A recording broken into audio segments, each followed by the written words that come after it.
Assalamualaikum warahmatullahi wabarakatuh. Salam sejahtera bagi kita semua. Om Swastiastu, salam kebajikan, taman budaya. Selamat siang.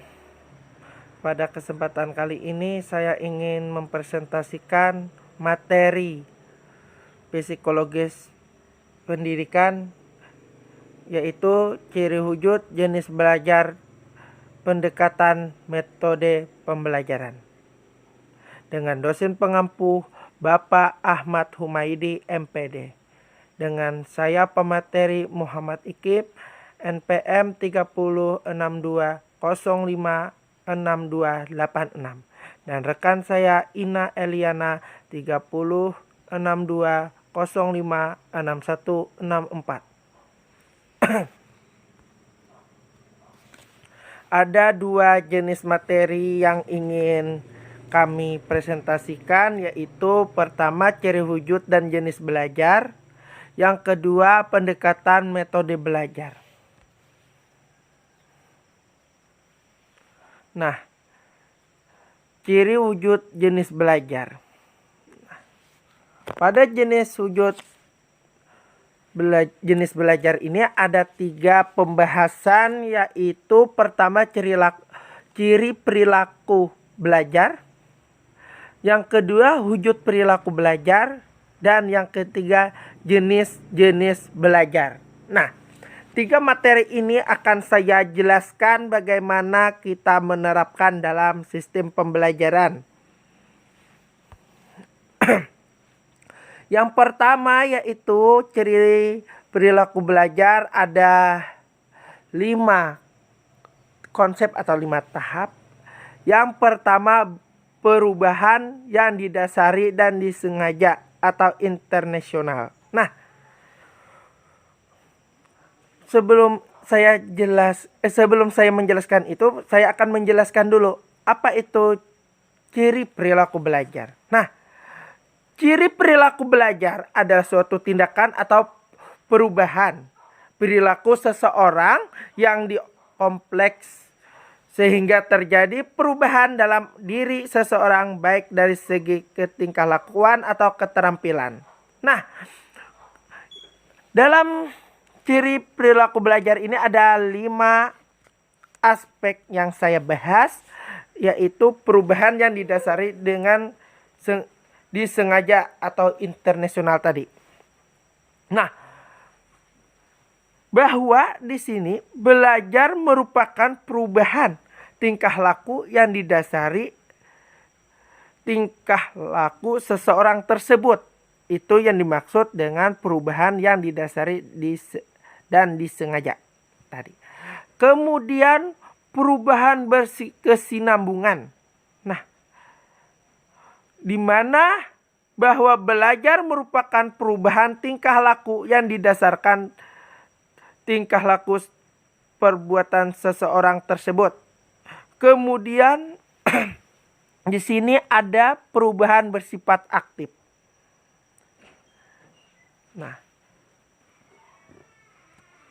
perubahan yang bersifat aktif yaitu perubahan yang terjadi pada individu akibat atau yang diakibatkan oleh atau diperoleh dari hasil yang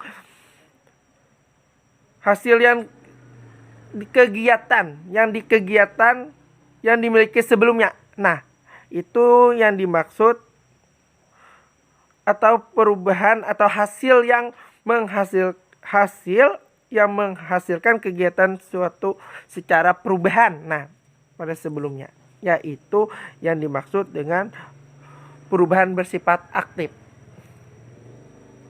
Kemudian di situ ada perubahan yang terjadi berarah atau bertujuan, di mana perubahan belajar seseorang dengan sungguh-sungguh tanpa ada namanya itu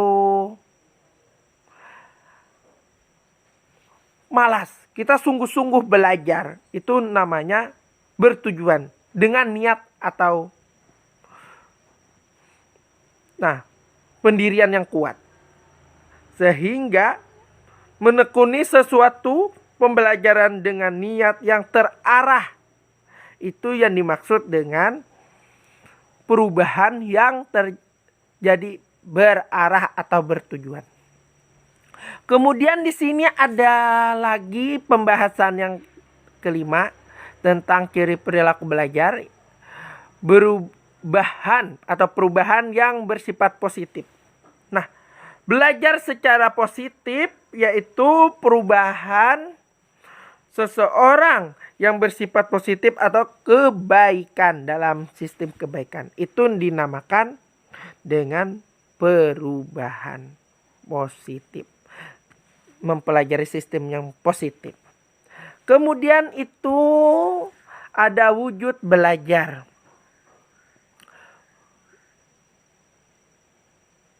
Nah, wujud belajar di mana di sini ada 4 pembahasan dalam wujud belajar, yaitu pertama kreatif, kedua inovatif, ketiga berpikir secara kritis, yang keempat berpikir secara asosiatif. Nah, berpikir secara kreatif yaitu belajar dengan melakukan sesuatu kepada bagaimana guru memfasilitasi atau fasilitas. Nah, fasilitas maksudnya. Saya salah sebut. Fasilitas kegiatan belajar sehingga anak murid dapat merangsang atau memberikan rangsangan kepada anak murid untuk melakukan sesuatu kegiatan. Nah, guru memberikan rangsangan. Kemudian inovatif. Nah, apa itu inovatif? Yaitu perubahan pembelajaran menggunakan media belajar. Misalnya kita medianya permainan atau ada media tempel-tempelan. Nah, itu media pembelajaran untuk meningkatkan mutu belajar seorang anak. Kemudian yaitu berpikir secara kritis. Nah, pola berpikir yang didasarkan pada suatu cara yang mendorongkan kita untuk menghasilkan produk yang kreatif. Nah, atau murid yang sangat kreatif. Dengan pola berpikir yang diberikan atau yang didorongkan oleh seorang guru, kita sebagai guru akan menghasilkan murid yang kreatif dalam sistem berpikiran. Kemudian yaitu berpikir asosiatif. Nah, apa itu berpikir asosiatif? Nah, merupakan merangsangan timbalnya ada rasa ideal lain. Nah, ada ide lain.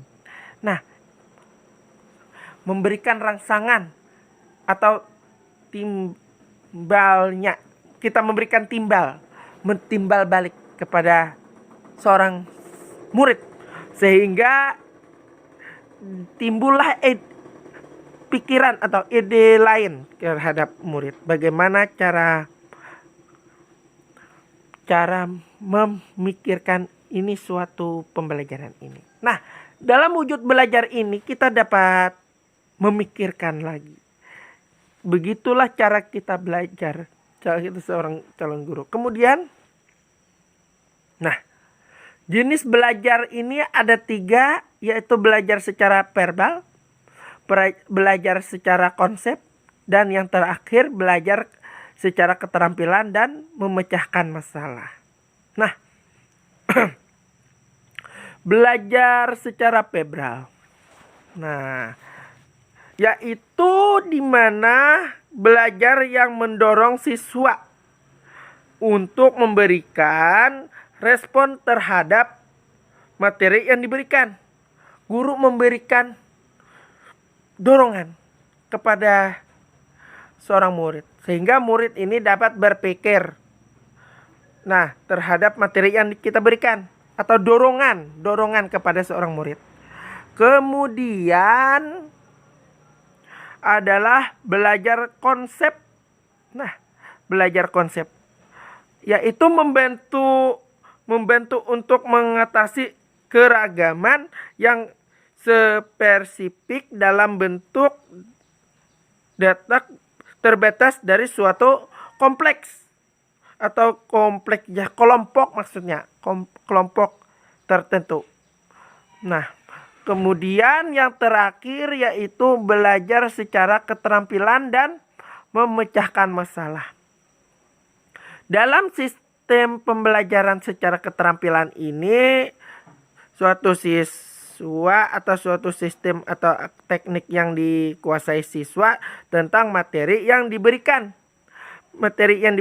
seorang guru, sehingga dapat siswa jadi terampil tanpa ada pikir panjang. Nah, kemudian akan dilanjutkan oleh rekan saya. Perkenalkan, nama saya ini Eliana, MPN 3062056164. Nah, di sini saya akan menjelaskan pendekatan dan metode belajar. Nah, di sini ada 3, yaitu efisiensi belajar, ragam pendekatan belajar, dan ragam metode belajar.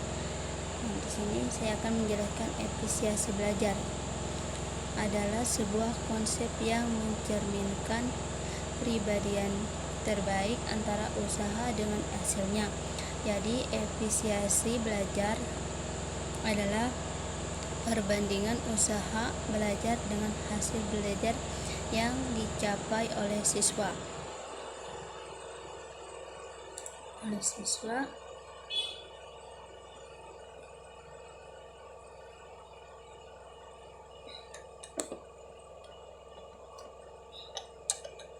Nah, di sini ada juga pendekatan yang kedua, ragam pendekatan belajar. Nah, di sini ada terbagi 3, pendekatan kontekstual, pendekatan edukatif, pendekatan edukatif. Nah, di sini saya akan menjelaskan pendekatan kontekstual adalah suatu pendekatan pembelajaran yang menekankan pada proses keterlibatan siswa secara penuh untuk menemukan materi yang dipelajari dan menghubungkannya dengan situasi kehidupan nyata, sehingga mendorong siswa untuk dapat menerapkan pada kehidupan mereka. Nah, itu. Jadi yang kedua, edukatif.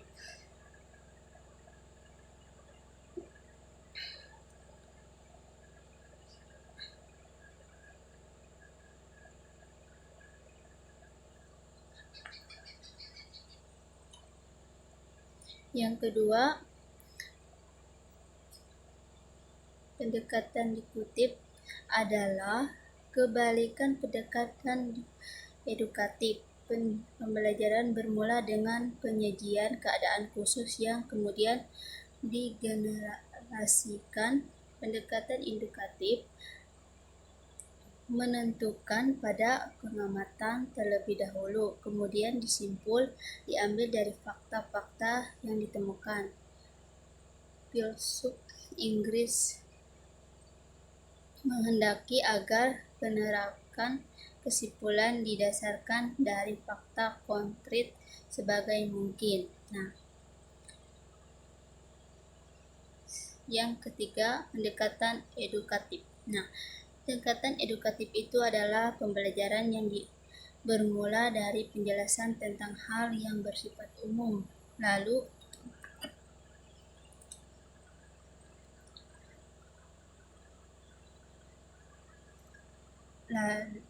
diarahkan pada hal